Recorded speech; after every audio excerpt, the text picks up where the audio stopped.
Alhamdulillahi Rabbil Alamin. Wa bihi nasta'inu ala umuri dunya wal-din. Wassalatu wassalamu ala sayyidil mursalin Sayyidina Muhammadin wa ala alihi wa sahbihi ajma'in. Allahumma salli ala nuril anwar وصير الأسرار وذريات الأغيار وافتح باب اليسار سيدنا محمد المختار وآله الأطهار وأصحابه الأخيار عدد نعم الله وإفضاله. Yang saya hormati, yang saya cintai dan saya muliakan, adik saya Al-Karam Ustaz Iqbal Tubagus Iqbal Ibn Tubagus bin Mahdi, Ibn Tubagus Saleh, Ibn Tubagus Mahmud, yang mudah-mudahan oleh Allah Subhanahu wa Ta'ala dari seterusnya mendapat ridha dan kemuliaan dari Allah Subhanahu wa Ta'ala. Para alim ulama, para kiai, para asatidz dan para sesepuh dan para tokoh masyarakat, terkhusus qori kita yang bukan cuma sekedar tingkat internasional tapi tingkat dunia akhirat. Kalau internasional sedikit kecil, besok kiamat habis. Tapi kalau tingkat dunia akhirat, sampai nanti di akhirat suara dan ayat-ayat yang keluar dari lisan beliau diterima oleh Allah Subhanahu wa Ta'ala. Fadilatul Ustaz Fathullah, yang mudah-mudahan Allah Ta'ala dipanjangkan umur dalam keadaan sehat walafiat. Bapak anggota Dewan yang mudah-mudahan diberkahi oleh Allah Subhanahu wa Ta'ala, juga Bapak RT dan para tokoh yang lainnya, Bapak DKM, mudah-mudahan diberkahi oleh Allah Subhanahu wa Ta'ala. Malam ini tepatnya malam Jumat. Malam Jumat ini dijanjikan oleh Nabi, doa kita tidak ditolak oleh Allah Ta'ala. Sehingga Nabi berjanji dalam hadis, khamsul layali la turaddu fihinna da'wah. Ada 5 malam, siapa yang berdoa pada 5 malam ini, sekalipun dia seorang berdosa, tetap diijabah doanya oleh Allah Subhanahu wa Ta'ala. Di antara yang 5 malam ini, Lailatul Jum'ah, yaitu malam Jumat. Alhamdulillah, malam Jumat ini kita duduk di kediaman orang tua kita, Bapak Ustaz Tubagus Iqbal, diawali dengan pembacaan Al-Quran, tahlil, kemudian maulid. Saudara tahu, ketika tempat dibacakan maulid Nabi, ini yang hadir bukan kita, tapi malaikat-malaikat yang jumlahnya lebih daripada 10 datang memenuhi tempat ini bersama siapa? Bersama junjungan kita Nabi besar Muhammad sallallahu alaihi wasallam. Al-Imam Jalaluddin Asyuti rahimahullah, beliau mengatakan, ma min baitin quri'a fihi maulidur rasul illa wa haffathumul malaika wa mutawafuna bin nur. Apabila di satu tempat, apakah itu masjid, musola, majelis taklim, rumah, dibacakan riwayat hidup Nabi Muhammad SAW, tempat itu dikunjungi oleh para malaikat untuk mengawal kedatangan Nabi Muhammad SAW. Saudara-saudara, banyak orang berkata bahwa maulid Nabi itu tradisi. Mohon maaf, maulid Nabi itu bukan tradisi. Maulid Nabi yang dirayakan oleh umat Islam Ahlus Sunnah wal Jamaah itu bukan tradisi dan bukan kebiasaan, tetapi tanda syukur dan terima kasih kita kepada Allah. Karena nikmat Allah yang begitu besar, nikmat Allah yang begitu agung, ada satu nikmat Allah yang paling super, nikmat Allah yang paling utama dan sangat utama, yaitu adanya Nabi Muhammad SAW. Alhamdulillah, dengan lahirnya Nabi Muhammad kita mengenal agama Islam. Alhamdulillah, dengan lahirnya Nabi Muhammad kita mengenal Quran, bahkan menghafal Quran, memahami Quran, bisa menafsirkan Quran. Ini semua karena Nabi Muhammad. Bagaimana kalau tidak ada Nabi Muhammad, mana bisa kita kenal Quran? Bahkan lahirnya para wali-wali Allah, lahirnya para ulama-ulama, para ghoria-ghoria Nabi Muhammad, ini disebabkan oleh Nabi Muhammad SAW. Saudara-saudara hadirin yang saya hormati, kalau ada orang bertanya kepada kita, apakah bapak, ibu, dan saudara cinta kepada Nabi Muhammad? Pasti jawaban kita cinta. Tapi ingat, kecintaan kita kepada Nabi Muhammad hanya sebatas ujung bibir saja. Tetapi Tapi cintanya Nabi Muhammad kepada kita bisa dibuktikan. 23 tahun Nabi diutus oleh Allah membawa Islam, membawa syariah, membawa akhlak, membawa pendidikan yang mulia. Alhamdulillah, dicaci, dimaki, difitnah, dipukul, ditipu, bahkan mau dibunuh, tapi Nabi Muhammad tidak berhenti. Kenapa? Yang diperhatikan kita umatnya jangan sampai menjadi umat yang gelap terhadap agama Allah. Wafatlah Rasulullah. Wafatnya Rasulullah tidak seperti wafatnya orang lain. Kalau orang lain wafat selesai, antara roh dan jasad sudah terpisah. Tapi Nabi Muhammad tidak wafat begitu saja, hanya pindah dari alam dunia ke alam barzakh. Artinya apa? Nabi Muhammad hidup hayyun inda rabbih, hidup di sisi Allah. Kenapa hidup di sisi Allah? Buktinya apa? Buktinya tidak ada haulnya Nabi Muhammad, yang ada memperingati lahirnya Nabi Muhammad. Maka oleh karena itu Nabi Muhammad sampai detik ini mendoakan kita di dalam kubur. Ketika datang hari Senin dan Kamis, malaikat yang mencatat amal perbuatan kita datang menyodorkan amal kita. Ya Rasulullah, ini amal umatmu. Bila mana dilihat oleh Nabi amalnya baik, Nabi Muhammad langsung berdoa dan memuji kepada Allah. Doanya apa? Muliakan umatku dunia akhirat ya Allah, berkahi umatku dunia wal akhirat ya Allah, karena masih ada umatku yang setia menjalani ajaran-ajaranku ya Allah. Tapi Nabi Muhammad kalau melihat amal-amal jelek daripada umatnya, amal-amal yang penuh hitam, kelakuan-kelakuan yang gak benar, Nabi Muhammad memohonkan ampun. Ya Allah, ampuni umatku ya Allah, berikan taufik hidayah ya Allah, jangan sampai umatku meninggal dunia dalam keadaan su'ul khatimah, penuh dengan dosa ya Allah. Dan nanti terakhir ketika kita bertemu Nabi Muhammad di padang mahsyar, manusia yang pertama dibangkitkan oleh Allah nanti di akhirat adalah Nabi kita Muhammad SAW. Begitu dibangkitkan, dijemput oleh para malaikat. Malaikat dengan memakai pakaian terbagusnya, memakai wangi-wangian surga, menjemput Rasulullah.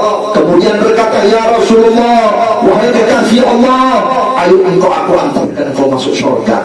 Allah memerintahkan aku untuk mengantarkan engkau ke dalam surga. Apa kata Nabi? Aku tidak bisa masuk surga karena aku melihat umatku masih dalam keadaan susah. Umatku dijemur di atas matahari. Matahari jaraknya bukan 10 meter, bukan 10-20 meter, sudah nempel dengan kulit kepala. Ada yang menangis karena belum tobatnya belum diterima oleh Allah Ta'ala. Ada yang menangis amalnya belum benar. Ada yang menangis belum mendapat perhatian Allah. Disitulah Nabi Muhammad berkata, bagaimana aku bisa enak di dalam surga kalau umatku dalam keadaan menderita. Oleh karena itu, antarkan aku menghadap Allah Subhanahu wa Ta'ala. Dibawa oleh malaikat ke satu tempat. Di situ Nabi Muhammad sujud untuk memohonkan ampun demi umat Nabi Muhammad. Di situ Allah memerintahkan kepada Nabi Muhammad, irfa' ra'saka ya Muhammad, angkat kau punya kepala ya Muhammad. Bangunlah engkau dari sujud wahai Muhammad, apa yang kau inginkan aku kabulkan. Bangun Rasulullah dari sujudnya. Apa yang diminta oleh Nabi? Bukan surga, bukan imbalan. Yang diminta oleh Nabi, ya Allah, selamatkan seluruh umatku daripada adab neraka.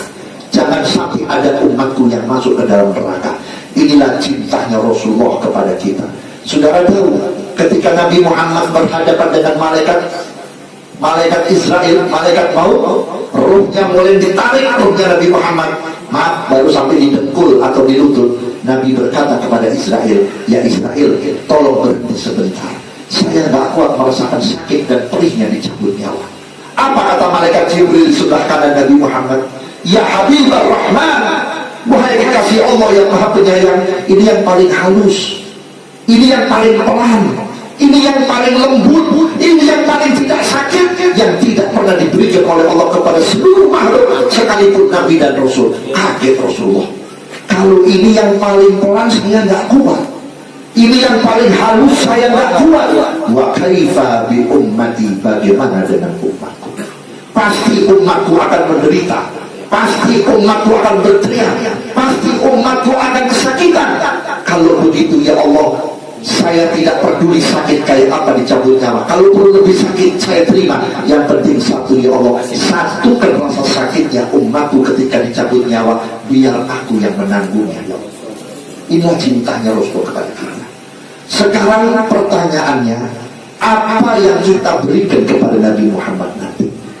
hadiah apa yang akan kita hadiahkan kepada Rasulullah nanti. Nabi tidak butuh dengan harta kita, Nabi tidak butuh dengan makanan kita, Nabi tidak butuh dengan uang kita, tapi Nabi cuma minta satu, la tusawwidu wajhi indallahi bisayyiati a'malikum. Jangan sekali-kali engkau datang kepada aku nanti di hari kiamat dengan membawa kejelekan amal perbuatanmu. Aku malu di hadapan Allah. Aku dari mulai hidup sampai aku di dalam kubur, sampai aku di padang mahsyar, aku berjuang dan aku memohon kepada Allah agar kalian selamat daripada azabnya Allah. Tapi kalian datang membawa kejelekan-kejelekan. Aku malu di hadapan Allah. Saudara-saudara hadirin yang saya hormati, sekarang ini kondisi umat Islam semakin jauh dari Nabi Muhammad, semakin tidak butuh dengan ajaran Nabi Muhammad. Seolah-olah agama Islam itu lengkap saja, hanya untuk sholat, hanya untuk menikahkan anak, hanya untuk khitanan anak, hanya untuk kematian, selesai. Tetapi peradaban yang diajarkan oleh Nabi Muhammad sudah tidak ada. Bahkan pendidikan agama di dalam rumah tangga umat Islam sudah kering. Saudara-saudara hadirin, Islam ini agama yang paling kuat. Siapapun yang mau merusak Islam tidak akan mampu. Kenapa? Karena Islam buatan Allah, ciptaan Allah, bukan buatan Nabi Muhammad, bukan ciptaan manusia. Allah yang membuat. Allah sudah bikin pernyataan dalam Quran, inna dina indallahil Islam. Sesungguhnya agama di sisi Allah, maknanya yang ada bersama Allah, yang dijaga oleh Allah, yang dipelihara oleh Allah, hanya agama Islam. Siapapun yang mau merusak Islam tidak akan bisa. Saudara tahu, Nabi Muhammad pun sudah menjamin al-Islam ya'lu wa la yu'la alaih. Islam itu agama yang sangat tinggi, kualitasnya luar biasa, dan tidak ada yang bisa mengalahkan kualitas Islam. Orang-orang kafir dari zaman Nabi Muhammad sampai detik ini berusaha ingin menghancurkan Islam, tidak mampu. Akhirnya mereka merusak kita cukup dengan dua hal. Apa itu? Satu, rusaklah anak-anak umat Islam. Jauhkan anak-anak umat Islam dari Nabi Muhammad. Bikin anak-anak umat Islam gak kenal Nabi Muhammad. Sekarang bisa kita rasakan ya, hati kita sudah gak ada kecintaan kepada Nabi Muhammad. Hati kita sudah gak ada kerinduan kepada Rasulullah. Hati kita sudah tidak ada penghormatan kepada Nabi Muhammad.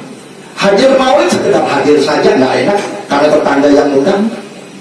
Hadir maulid gak dicermati apa yang dibaca dari kitab maulid.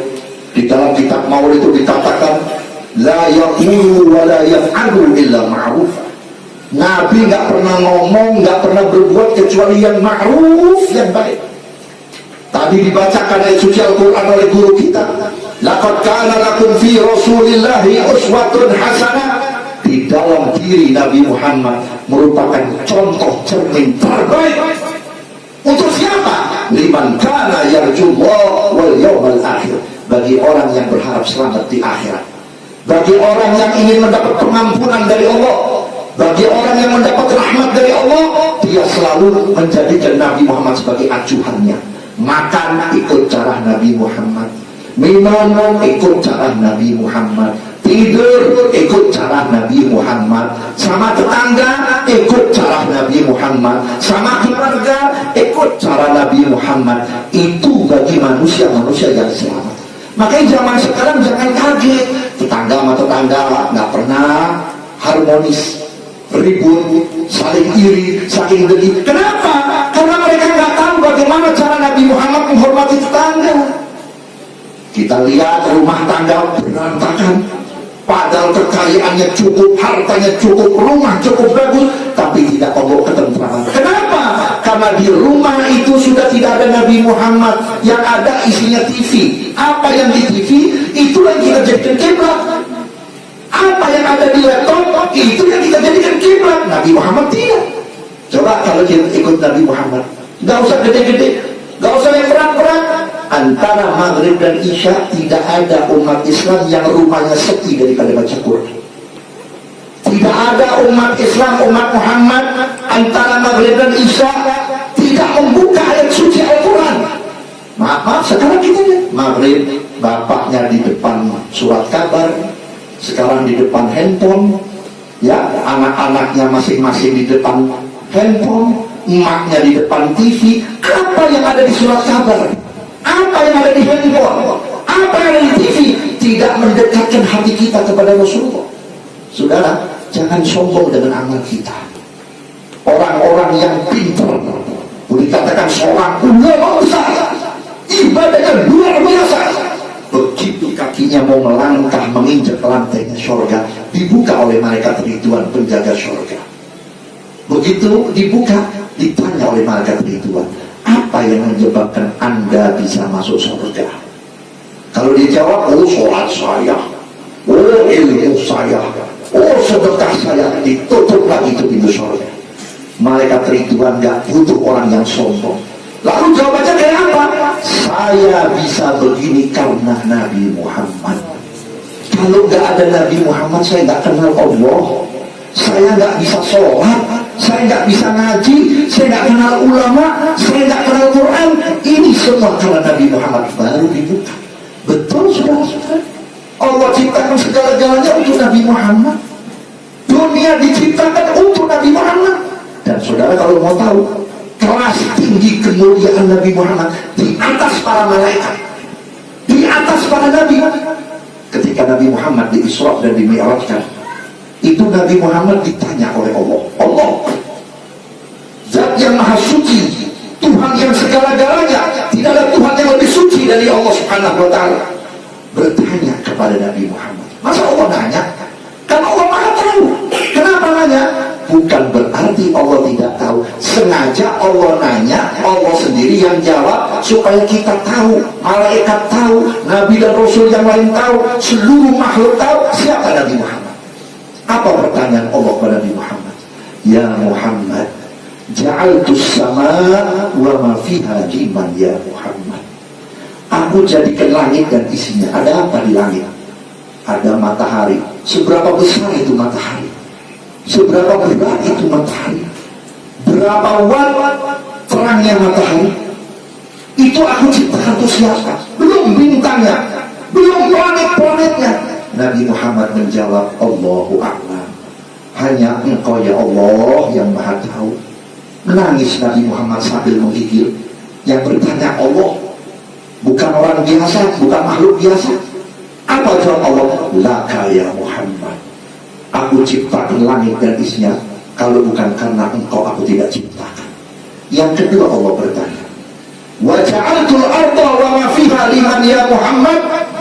Aku jadikan bumi dan isinya untuk siapa? Siapa isinya? Kita. Kita yang ada di dunia ini dan di bumi. Jawab Nabi Muhammad, Allahu a'lam.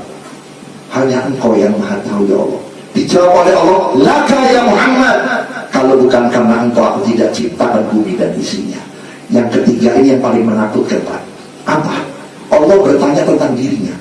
Wa ana liman ya Muhammad. Aku ini Tuhan untuk siapa ya Muhammad? Oh, Rasulullah waktu itu menggigil tak karu-karuan. Allah bertanya tentang dirinya kepada Nabi Muhammad. Bagaimanapun Nabi Muhammad itu makhluk ciptaan Allah, Al-Khaliq, pencipta. Menggigil. Itu yang namanya air mata sudah membanjiri wajah Rasul. Keringat sudah dari kepala sampai kaki lebih daripada orang Nabi. Sambil berkata Allahu a'lam, dalam keadaan ketakutan Rasul. Dijawab oleh Allah Ta'ala, ana liman yusalli alaika ya Muhammad. Aku ini Tuhan bersama orang yang sholawat kepadamu, hai Muhammad. Orang yang sholawat aja dibela langsung oleh Allah. Bagaimana orang yang mengikuti akhlaknya Nabi Muhammad?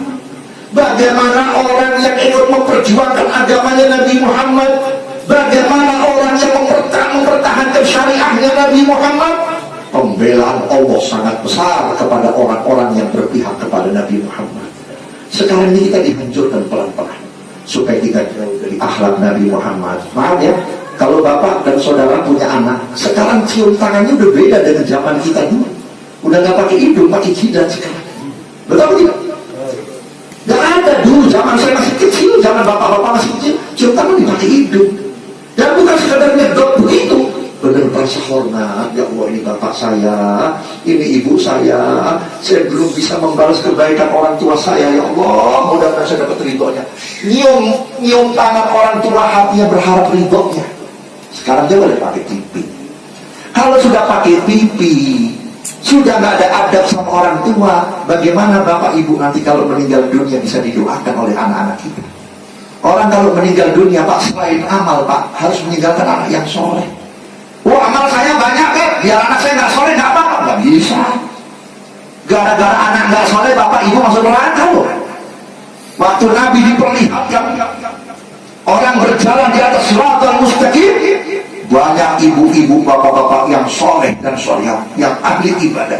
Begitu mau melangkah kakinya ke surga, ditarik oleh anaknya yang berada dalam neraka sambil berkata, ya Allah, ini ibuku, ini bapakku yang membiarkan aku tidak kenal engkau, aku tidak bisa taat kepada engkau, sampai sekarang aku mati masuk neraka akibat ibu bapakku tidak peduli dengan aku. Tariklah, masukkan dia ke dalam neraka. Habis. Tapi sebaliknya, kalau antum sebagai bapak, sebagai ibu, ya punya amal, cuma ya amalnya nggak terlalu banyak, asal-asalan, tapi meninggalkan anak yang soleh, anak yang ahlul Quran, anak yang keluaran pondok pesantren, yang akhlaknya cocok dengan akhlaknya Nabi Muhammad, yang ibadahnya luar biasa. Kemudian nanti begitu anak dibangkitkan dari kubur, melihat ibu bapaknya di padang mahsyar sedang dijemur di atas matahari, menangis. Sang anak berkata, ya Allah, saya gak kuat, gak tegas ya Allah, saya melihat orang tua saya dalam keadaan tersiksa karena sengatan matahari yang begitu panas. Kalau memang ada amal saya yang kau terima, kalau ada kebaikan saya yang kau terima, ya Allah, berikan walaupun sedikit kepada ibu bapak saya, yang penting dia selamat daripada sengatan matahari. Dijawab oleh Allah. Apa jawaban Allah? Hei hambaku, asal engkau ikhlas ketika beramal kepada aku, gak perlu kamu mengorbankan amal. Ibu bapakmu akan aku masukkan surga bersama kamu, karena kamu kenal pesantren karena jasa ibu bapak kamu. Kamu kenal Quran, jasa ibu bapak kamu. Kamu kenal masjid, jasa ibu bapak kamu. Dan kamu menjadi hambaku yang soleh karena akibat didikan baik daripada bapak kamu. Nah, bagaimana kalau kita nggak mendidik? Bagaimana kita kalau nggak peduli anak kita sholat atau tidak? Bagaimana kalau anak kita sampai detik ini nggak bisa baca Quran? Maaf, kita ini umat Islam cuma dandanan doang. Asal pakai jenggot, pakai kopiah muslim, betul nggak? Asal pakai jilbab muslimah. Maaf, banyak tuh ibu-ibu, bapak-bapak yang udah penampilannya udah kayak Al-Mukarram wal-Mukhtaram, belum bisa baca Quran. Saudara-saudara hati, orang yang bisa baca Quran, di Quran, kalau dia tidak menghatamkan Quran paling sedikit 1 juz dalam waktu 1 hari, kata Nabi, maka dia tergolong orang munafik. Di dalam wasiat Rasulullah kepada Sayyidina Ali bin Abi Thalib, ya Ali, man lam yaqra'il Quran fi yawmihi walau juz'an fahuwa munafik. Hai Ali, kalau ada umatku yang 1 hari tidak membaca Quran paling sedikit 1 juz dalam 1 hari, kalau mati tergolong golongan munafik. Bagaimana yang nggak bisa baca Quran tapi diem? Bagaimana yang dia bisa baca Quran tapi nggak mau belajar? Nanti dibangkitkan dari kuburnya, kepalanya diganti oleh Allah dengan babi hutan. Na'udzubillah. Mudah-mudahan dengan acara maulid sekaligus hall seorang ahli Quran, yaitu Syekh Tubagus Mahmud, mudah-mudahan bisa memicu semangat kita untuk menjadi orang yang lebih baik. Saya tidak berkata lebih panjang lagi, mungkin waktu sudah malam. Insya Allah kalau ada waktu, ada umur, kita bisa ketemu. Kalau ada kata saya yang baik, itu dari Allah, bukan dari saya. Tapi kalau ada kata saya yang tidak cocok dengan pikiran antum, mohon dibukakan pintu maaf yang sebesar-besarnya. Kurang dan lebihnya mohon maaf. Assalamualaikum warahmatullahi wabarakatuh. Waalaikumsalam warahmatullahi wabarakatuh. Allahumma shalli ala sayyidina Muhammad. Al-Habib Fahmi bin Abu Bakar Al-Idrus. Saudara-saudara, mari kita bacakan Fatihah. Kita hadiahkan Fatihah pertama kepada junjungan kita Nabi besar Muhammad SAW serta keluarga dan sahabatnya, dan kepada segenap para wali-walinya Allah, terkhusus kepada sahibul hal yaitu Fadilatul Syekh Kiai Haji Tubagus Makmun beserta Kiai Haji Tubagus Saleh beserta Kiai Haji Tubagus Bayi Mahdi beserta istri beliau. Mudah-mudahan oleh Allah Subhanahu wa Ta'ala apa yang ada di dalam sisinya di dalam barzah menjadi satu tempat yang paling indah dan paling nikmat.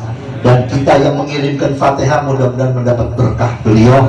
Pertama kita minta dijadikan orang yang penuh iman dan Islamnya, kuat iman dan Islamnya, husnul khatimah ketika meninggal dunia. Dan kita minta dipanjangkan umur dalam keadaan sehat wal afiat, berkah hidup kita dunia akhirat, terkhusus untuk keluarga Sahibul Bait Akhinal Mahbub Al-Ustadz Tubagus Iqbal. Mudah-mudahan ditambah-tambah rezekinya oleh Allah, ditambah-tambah keberkahannya oleh Ta'ala. Dan istri yang sedang mengandung mudah-mudahan diselamatkan, laki atau perempuan, yang penting menjadi hamba Allah yang soleh dan solehah. Ala hadiniyah wa ala niyatin solehah wa ila hadratil Habib Muhammad sallallahu alaihi wasallam. Al-Fatihah. A'udzubillahi minasyaitonir rajim. Bismillahirrahmanirrahim. Ar-Rahmanir-Rahim. Maliki yaumiddin. Iyyaka na'budu wa iyyaka nasta'in. Ihdinas siratal mustaqim. Shiratal ladzina an'amta 'alaihim ghairil maghdubi 'alaihim waladdallin. Bismillahirrahmanirrahim. Alhamdulillahirabbil alamin. Allahumma shalli ala sayyidina Muhammadin wa ala ali sayyidina Muhammad. Allahumma ajirna min ghairi dharar wa aghnina min ghairi batar.